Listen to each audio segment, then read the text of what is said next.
প্রণাম ঠাকুর। ঠাকুর নিজের ঘরে ফিরিয়াছেন। 4টা বাজিয়াছে।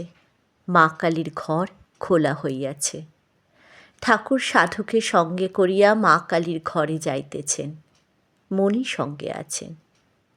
কালীঘরে প্রবেশ করিয়া ঠাকুর ভক্তি ভরে মাকে প্রণাম করিতেছেন।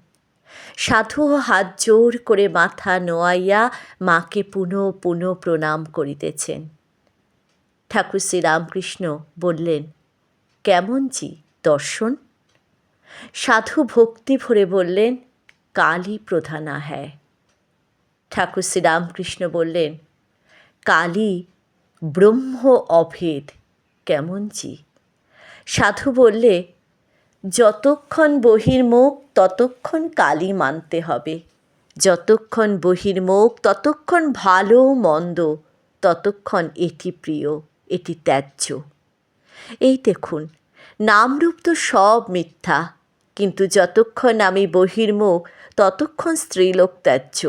আর উপদেশের জন্য এটা ভালো ওটা মন্দ, নচেৎ ভ্রষ্টাচার হবে। ঠাকুর সাধুর সঙ্গে কথা কহিতে কহিতে ঘরে ফিরলেন। শ্রীরামকৃষ্ণ মণির প্রতি বললেন, দেখলে সাধু কালীঘরে প্রণাম করলে? মণি বললে, আজ্ঞা হ্যাঁ। জয় ঠাকুর।